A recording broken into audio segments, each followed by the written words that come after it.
We are doing a Mahogany, well, we're running a Mahogany Rush interview. It was already done. We'll get to that in just a minute. Let me tell you about it. First of all, explain one thing. He is eating a sandwich during this interview, and if you hear him munching on something, that's what he's doing, and I can't very well ask him to stop eating his sandwich, right? Kind of gets things off to a bad start, so that's what he's doing.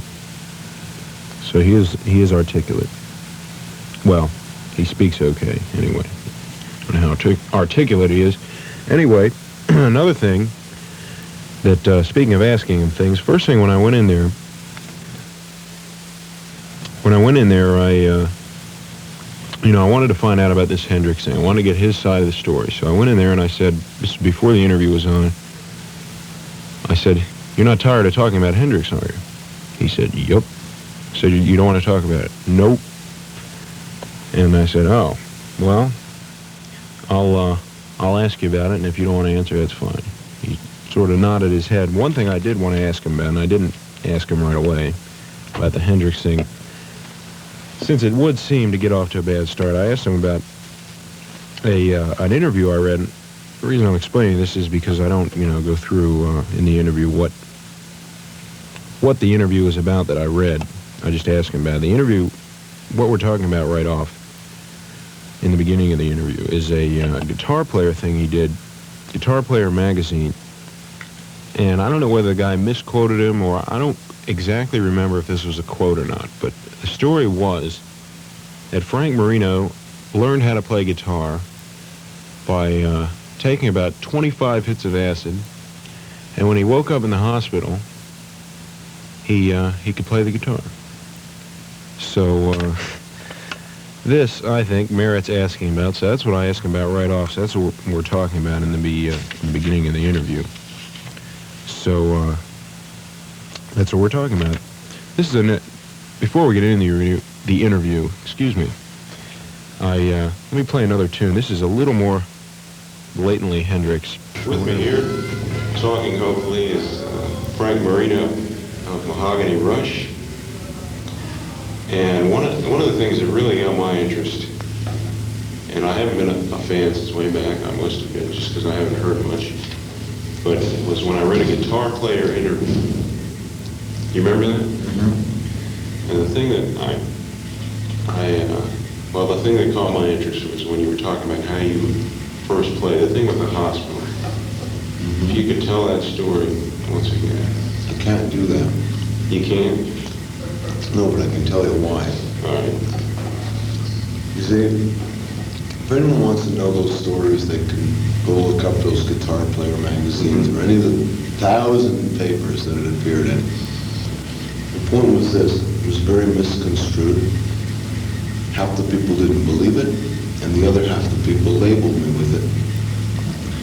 And I've tried very hard for a long, long time now to get rid of that whole Hendrix thing and that whole acid thing. Although they're true, I won't support it anymore. Well, for the people who maybe haven't heard your stuff yet, what is true? Well, the truth is I'm a musician who does music, like what I do. I can't go through that again, I just can't. It's just going to turn more people onto it again. I don't want to. If they never find out, I'm glad, Not that I'm ashamed of it, but it just caused so much controversy and so much bull, I just couldn't take it anymore. I got tired of getting sick of it, Mm-hmm. So what do you do in your act that's different that might try and change people's minds? I mean, you play Purple Haze on the live album. Yeah, sometimes we play that if we get a second encore. Mm-hmm. Play that. But we just basically do our live album and some songs that didn't come out on the live album. Why did people get this idea? Because of things other people said? Or was it... Yeah, the press, the media. I'm really, there's a little war between me and the press. I don't like the press. I noticed you said on the live album something about... You should have seen what I really said before they edited it. This is just radio too? No, I'm more, I'm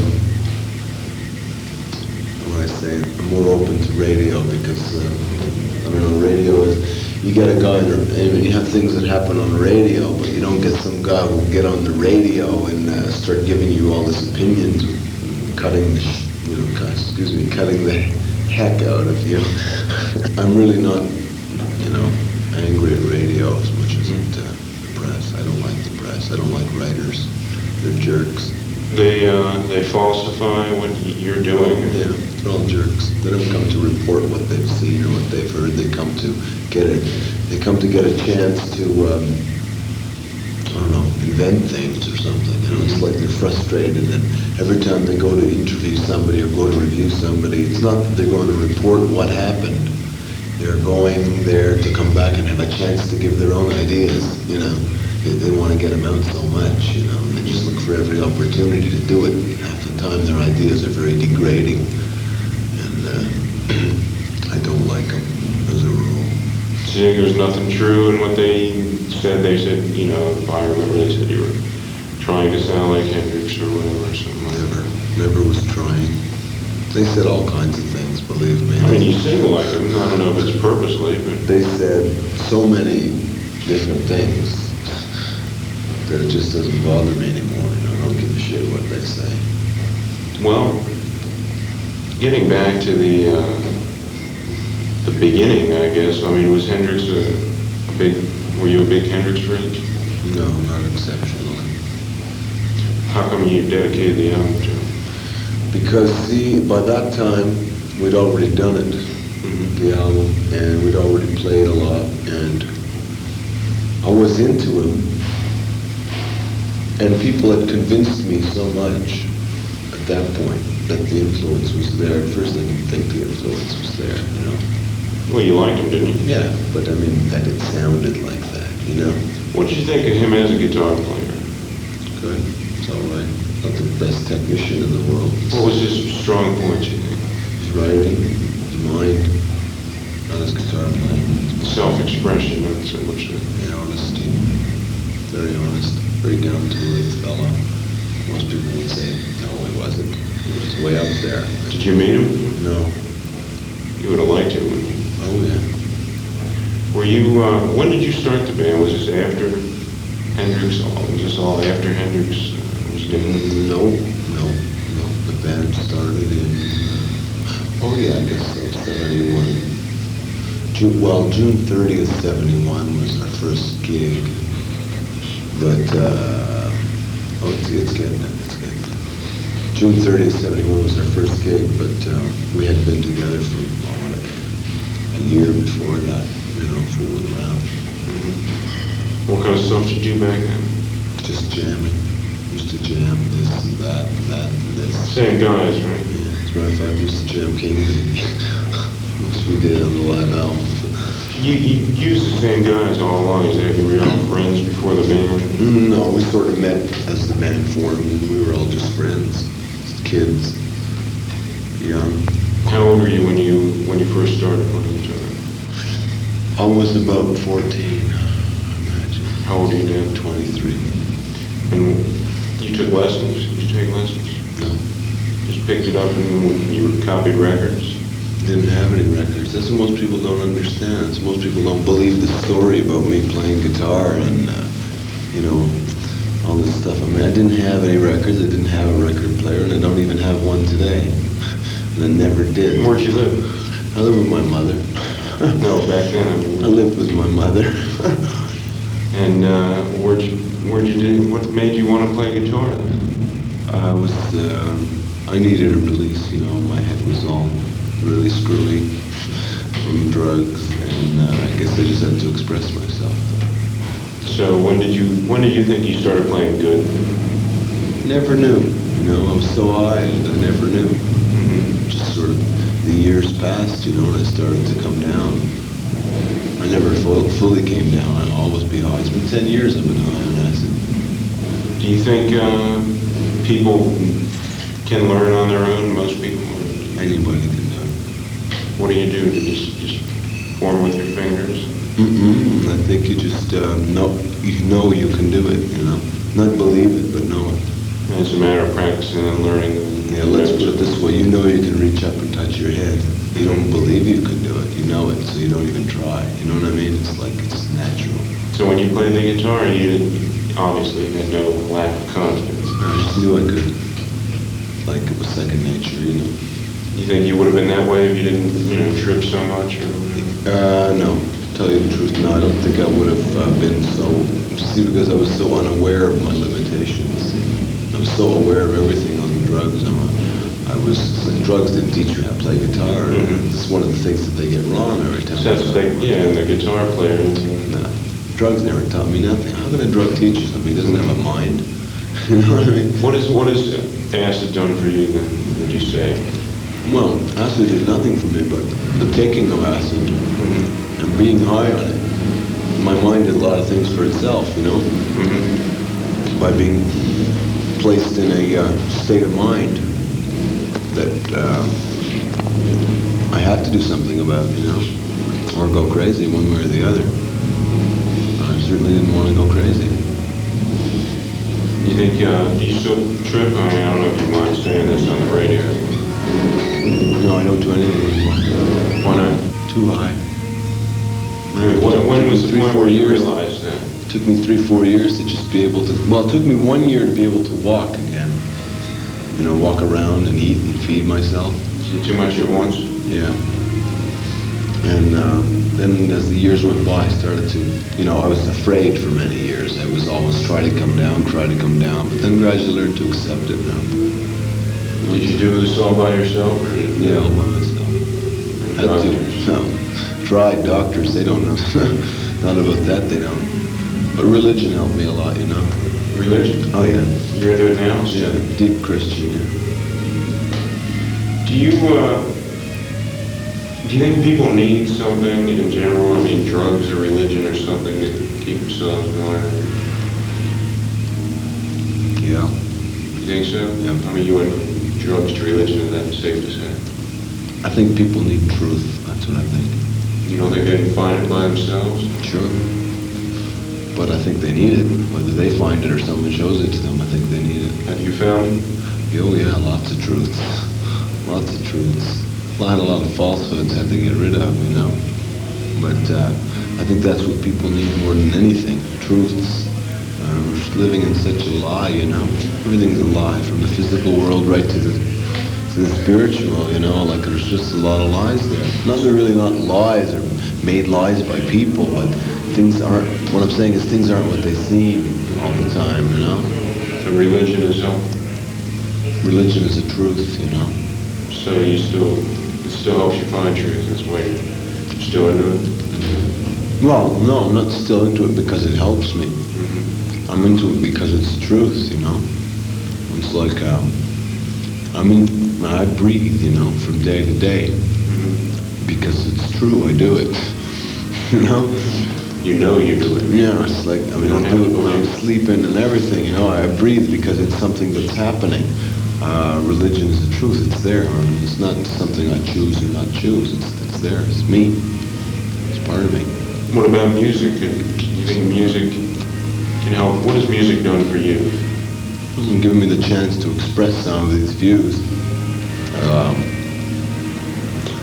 and put them on some kind of a device that will make them re-expressible. Was that the world anthem thing? Well, records in general, What was that about, the world anthem?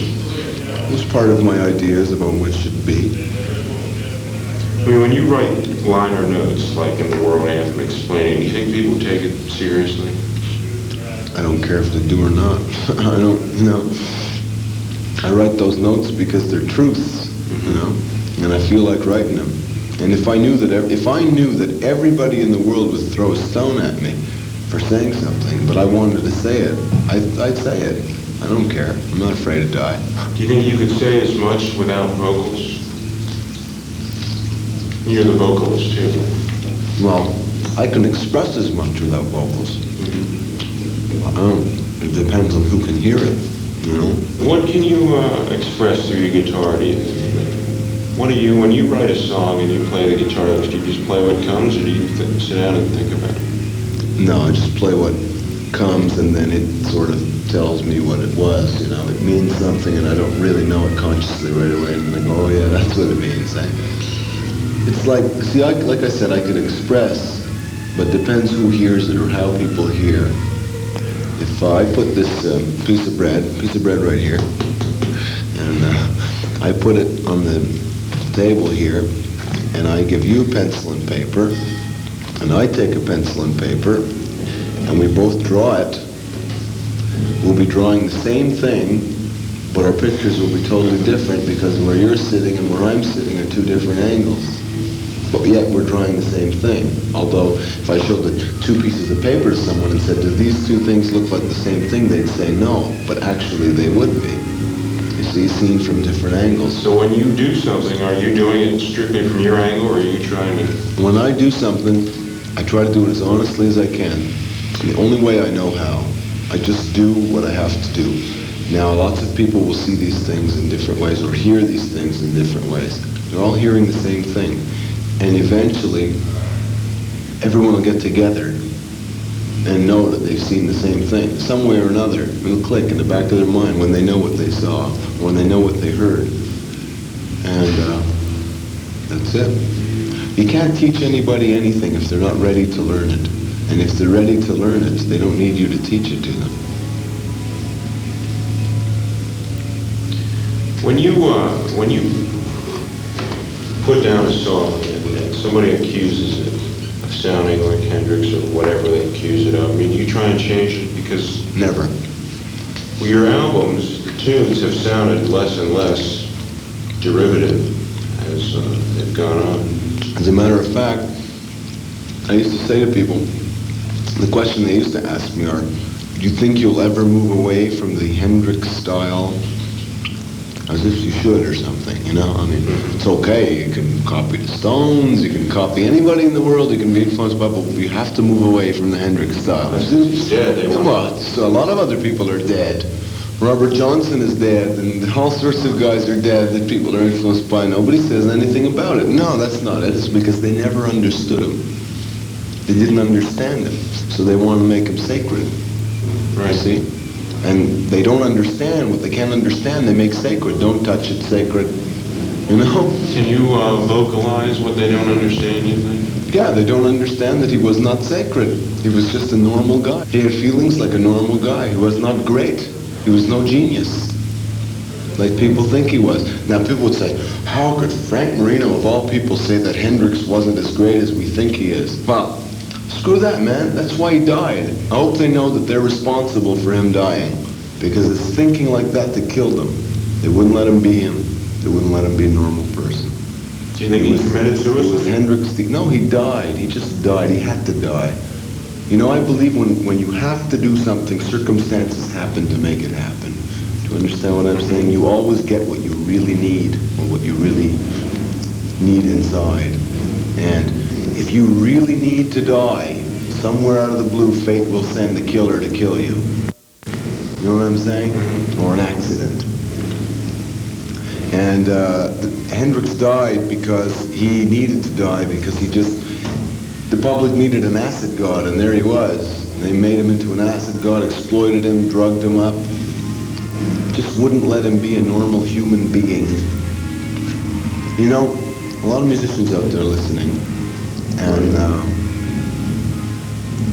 if any one of them writes a tune, I defy that musician to say that he would not feel good if he walked into a bar and someone was doing his tune and giving him the credit for it. We'd like to do a tune by John Smith, and doing his tune. They feel very good that a band would take the time and the effort to do one of his tunes. Anybody out there, and if he says that that's not true, then he's not a musician. Now, Hendrix was the same way. He was just like me, just like you. He would have been tickled to death to know that someone was going to do his song. I know I am when someone tells me they're doing my song on their band. I say, really? You're doing that? You're rock and roll? Really? Makes me feel good. And yeah, they're going, yeah, right out there, yeah, right, because they know what I'm talking about. And that is what he was all about. Let me be a real person. Stop making me have to live up to these expectations. And then even in death, They wouldn't let him be normal. He died, they made him sacred. They said, don't you dare touch Jimi Hendrix. Don't you dare. Why? Did they all miss the point? They were waiting for the ship to come in, and the ship came in the late 60s. And when that boat came in, man, everybody was down at the train station. They all missed the boat. They all missed the point. And they made a god out of him for it. And everyone out there would think that I, of all people, idolized Jimi Hendrix. Idolized him. I thought you would. He's just a normal guy. Respect him. Understand him. That's why I was able to do so well what he did. Because it comes so easy when you understand. Well, don't you think you should be doing something to tell people this? I am.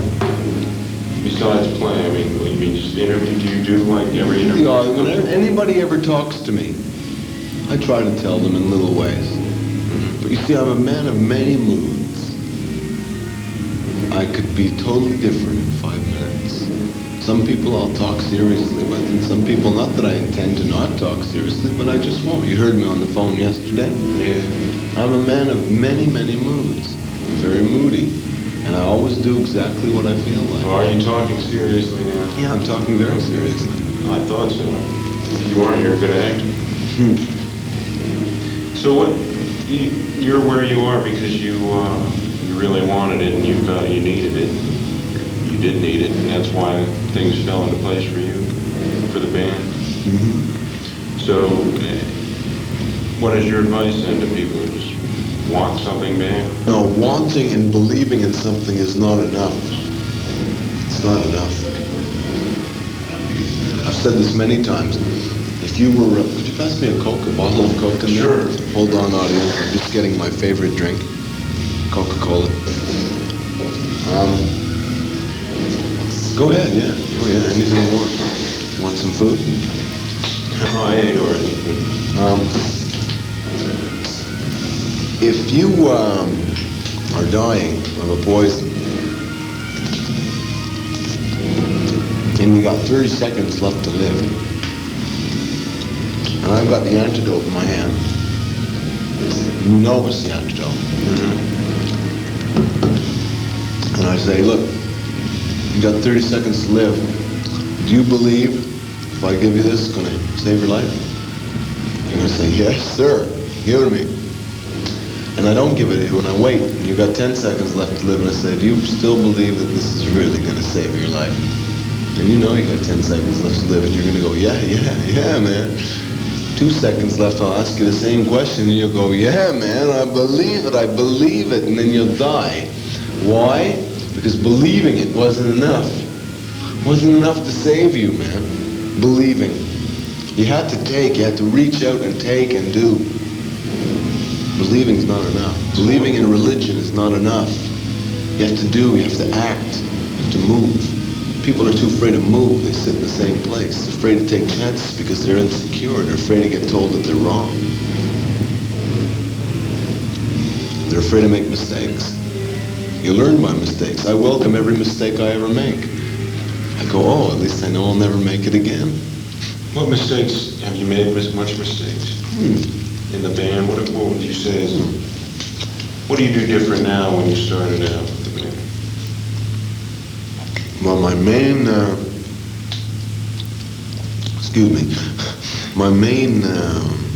Dinner with Frank Marino. Yeah, my main failing in the past had always been that I was a little bit timid. I wasn't outgoing enough. I wasn't loud enough, you know what I'm saying? I was sure of myself. Somehow I had it in my mind that because of what I was doing and the nature of what I was saying religiously in the music, I had to be timid. And I said to myself, damn this, man. The world has seen enough lambs and slaughtered them all. From Jesus Christ to Martin Luther King. They've slaughtered them all. Enough lambs. Now it's time for a lion. When you say all these things, what do you think? The people that are listening now, do you want them to believe this, what you're saying? I don't care whether they do or they don't. Because you see, whether they believe me or not,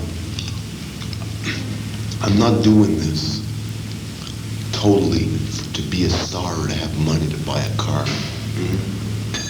I'm not.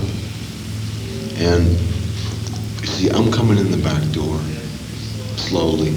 I'm not breaking big fast, but gradually I'm coming in that back door. Through work. And whether people believe me or not, the truth in the words that I say and the things that I do is truth. It'll never die. It'll be immortal. It'll last longer than the Nugents or the Aerosmiths or the people that are big and make lots of money doing rock and roll.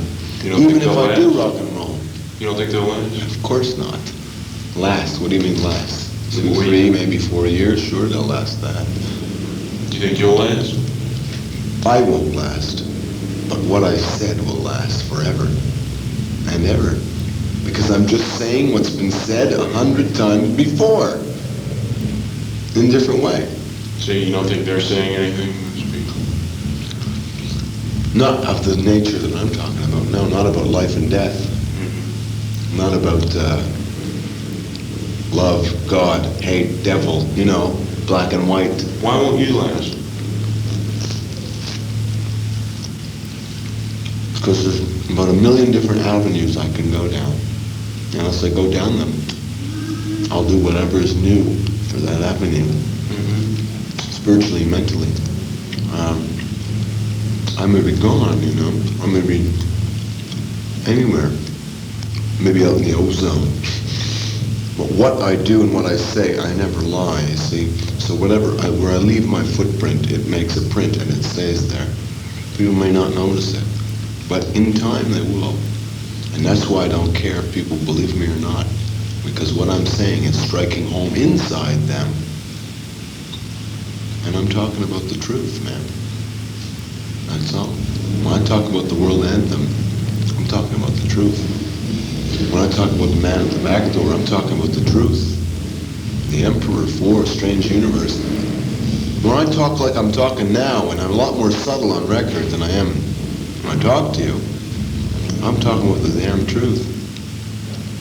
People have to get off their asses and never mind stop doing wrong things. Never mind this, commandment, do this right and do that right. No, that's one part, but that's not enough. You can't let it happen anymore. There's too much. That everyone's going to blow themselves up soon.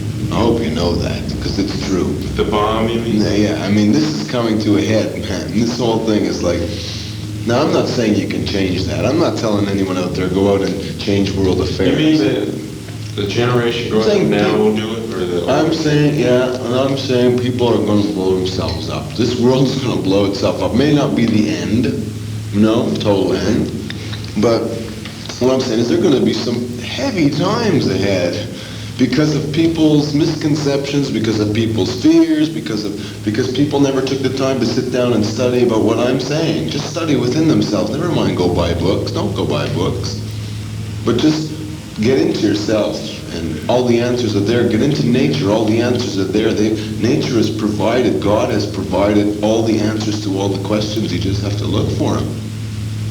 When the apple fell on Newton's head, that was a lesson for him, provided by nature, Well, all the things you're saying, how do you know you're right? Remind me of the Fire Sign Theater record. How do you know? How do you ever really know? I can only answer this without question. Were you a witness to the moment of your birth? No. How do you know you were born?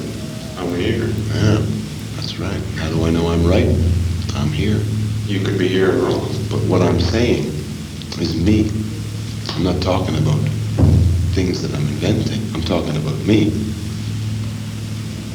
The reason I say it is because a lot of people, and not you necessarily, but who are into religion are so sure they're right, and they go around telling everybody what they should think. They try and convert people. No, there's one thing I don't do. I hope some of the Jesus freaks and the people that do that are out there listening to this, because I'm telling them this. They're doing it wrong. They're doing it absolutely wrong. They're turning everybody off. They're turning everybody against them because they're overzealous. They're just going about it in such a way that it's like turns me off. I mean, they walk up to me on the street, hey man, have you heard the word? Have you heard the good news and this and that? I don't want to know about these people telling me you're wrong, you're all going to die and you're all going to burn. They never understood anything about what it was really all about. And they come turn everybody off, and it makes my job and people like me a lot harder, you know, that are doing it, trying to do it the right way. Because people go, oh, not another, you know, this, but I'm not that way. I'll never push it on anybody. They don't want to, that's fine with me. I'm still going to be their friend. I'm not going to tell them, go away from me, you devil. You know, I'm not afraid. But I just know I'm right. I do what I know. I'm not they're trying to convince themselves they're right. That's why they know so much. All I know, just like I know I can touch my head, or, you know, I know I can bite my sandwich. You know, maybe I'll miss, but I know I can 90% of the time, you know. Well, what has proven you, I mean, where have you find yourself wrong as far as, who has shown you were wrong? Have you ever been wrong about your beliefs? Well, no, because it's like I never, until recently, I never made a total conclusion.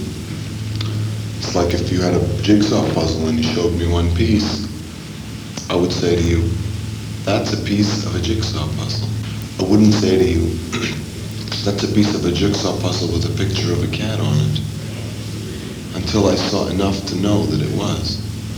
And as I went through life, I had lots of little jigsaw puzzle pieces that I was sure about what was on the pieces. A foot, or this, or that. And I had ideas about where it might fit together. But the puzzle is coming together now. There's a culmination of all the things that I've learned now. And it's coming together. And that's how I know. You know? It just keeps on progressing and progressing. And as that puzzle gets bigger and bigger, that's why I may leave that little corner that I talked about. I may go somewhere else, you know? But it's still going to be there. It's the truth. What about the guys in the band? Are they the same way? No. Not at all. What do they say when you tell them these things? They don't say anything. They're just into the music? Yeah. They don't freak out about it, you know, about what I'm into. Everybody knows I'm into it. But they, I guess you could say they try to humor me. Deep inside they believe. They didn't, if they didn't, they wouldn't be here. They'd leave. What about the music that you play? I mean, how long can that last? The music, hard rock like that. It's been around for a long time. How much longer do you think? Well, what do you think music will go? I don't know. Seems to be one of the dogs. A lot of punk rock and music I haven't listened to, you know. Probably come full circle. What about the people who listen to hard rock now, listen to the music that you play? Well, what do you call your music? Never could define it, you know. Had all kinds of definitions. So the other day we said, listen, why don't we run an ad in all the major cities in the United States and say, you can win a free record or something like that. If you just send in a piece of paper, just write down how you would call Mahogany Rush's music without using any of the music that's around hard rock or rock this, or give it a name.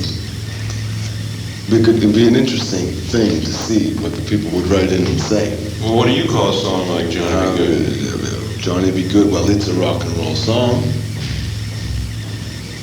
But it's not really done like a rock and roll band, you know. It isn't really. Do you try and do newer music? Music that hasn't been done? I used to, you know. I used to try little things, but now I'm just sort of coasting and I'm just doing what comes natural. It's kind of like I'm taking a vacation, if you know what I mean, mentally. And I'm just doing things that come natural to me. this August I'll be getting back into studio to do another album. What's it gonna be? You thought about it yet? No. It'll either be another studio album. I mean, it's not far away, so. It'll either be another studio album or it'll be a live album in a club. Oh, really? Yeah. Was that inspired by anything? Why did somebody do that? The Stones did it. In a club? Yeah, Love You Live was. They did the El Macambo Club. You heard of that? Oh yeah, in Toronto. And they, did one of these surprise ticket things. You know that? You didn't know that? Well, how was the album? It was pretty good. It was all the club stuff was mostly blues, all the blues, Red Rooster, stuff like that. I can't believe you haven't heard that. Don't you listen to? I don't have records, man. Why not? I'm never into it. You know, buy records and record player and put on records. I work with my race cars. That's how I relax. How long you been into cars? You always tinker. A few years now. I build heavy motors, really heavy motors. Why do you like cars? I like the power. I like building a motor of 1,500 horsepower, 2,000 horsepower, and going down a quarter mile, 250 miles an hour, 6 seconds. What do you listen to any bands now? Are there any bands you listen to? No, as a rule, I have a little radio I put on, plastic radio. Not really into high fidelity equipment, you know. Why did you do live album? Really, I didn't want to myself. But David, my manager, David Krebs, convinced me to. He just kept telling me, look, the band is so good live, and the band does so well live, and this and that live. I said, David, we're not ready for a live album. You know, we always had a tune and everything. By recording enough shows, we came up with a decent live album. I like it. I think it's good. Was it, how many shows was that a composite of, or was that one show?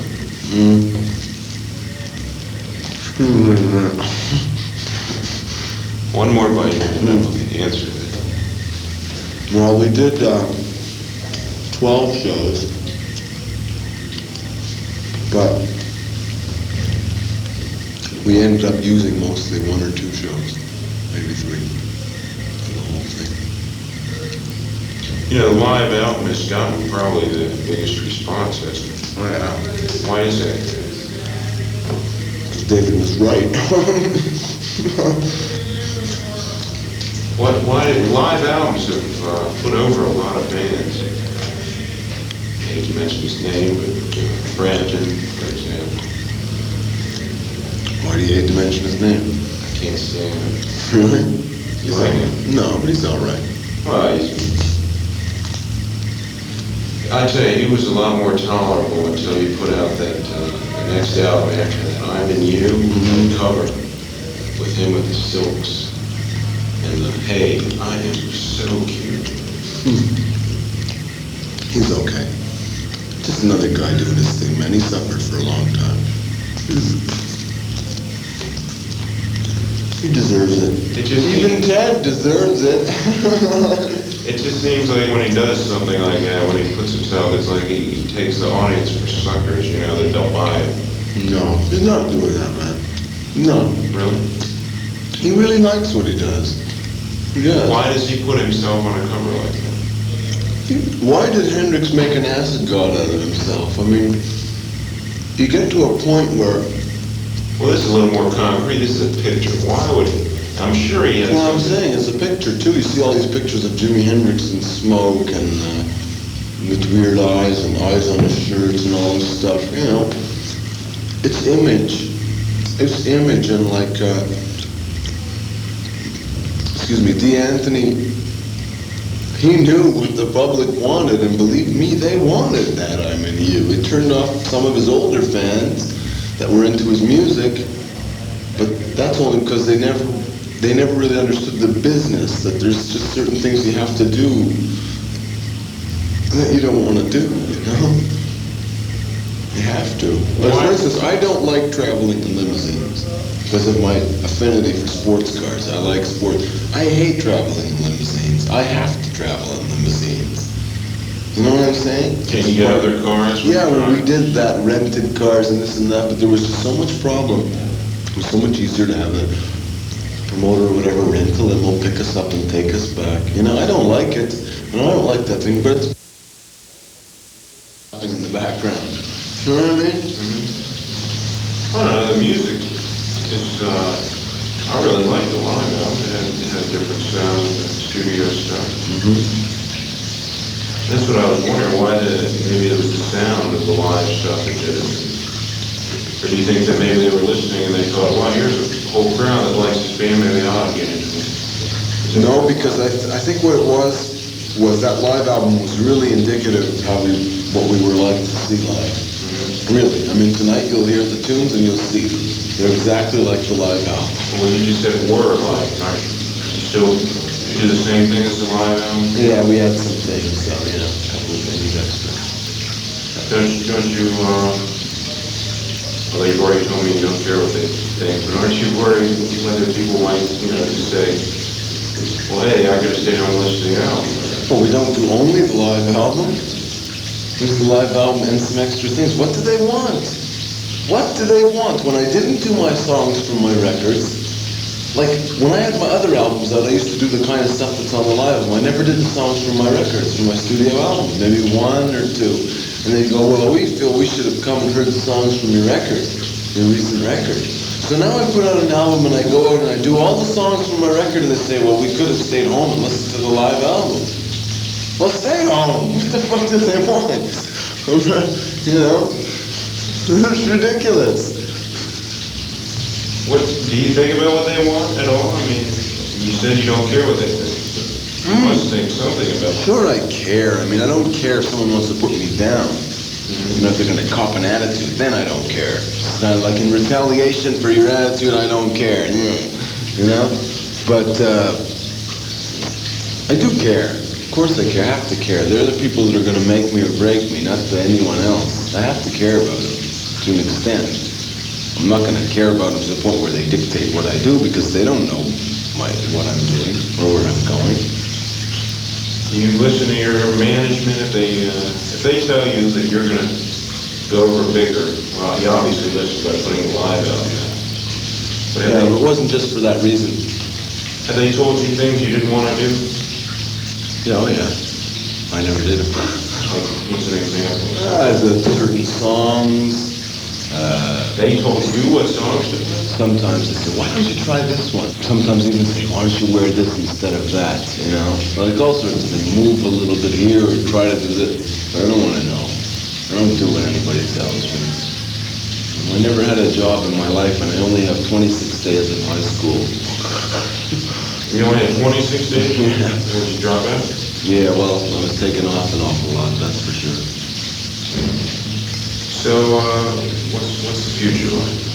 What are you going to do next? The album in August. And that's, just take one of those avenues. Whatever happens. Just like I told the kid when he asked me, don't you think you should move away? Or when will you be moving away? I told him, I said, when it changes, I'll be the last one to fight it. But I'll also be the last one to make it change. I mean, when I go to the toilet, I sit down and let it all hang out. All right? I don't push.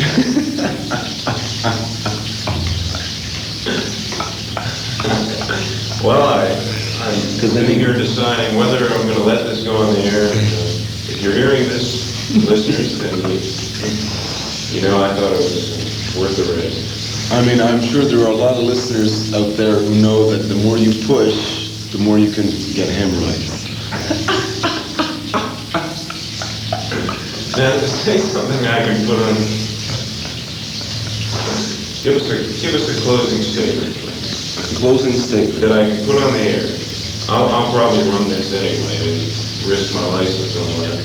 All I can say is, I feel a lot more like I do now than I did before. Wait, let me. That, are you serious? I'm just in a serious thing. Mm-hmm. Well, if I leave it at that, people are going to go, what? So why don't you just explain it? Nope. No? Nope. Say it again. I feel a lot more like I do now than I did before.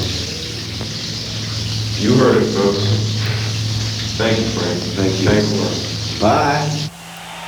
That was Frank Marino from Mahogany Rush Live, not Jimi Hendrix, as he would like you to believe. No, seriously, he's all right if you agreed or if you liked what he had to say.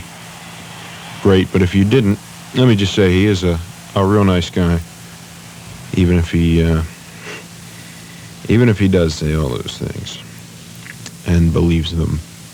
Anyway, that concludes tonight's interview. You've been listening to an interview with Frank Marino from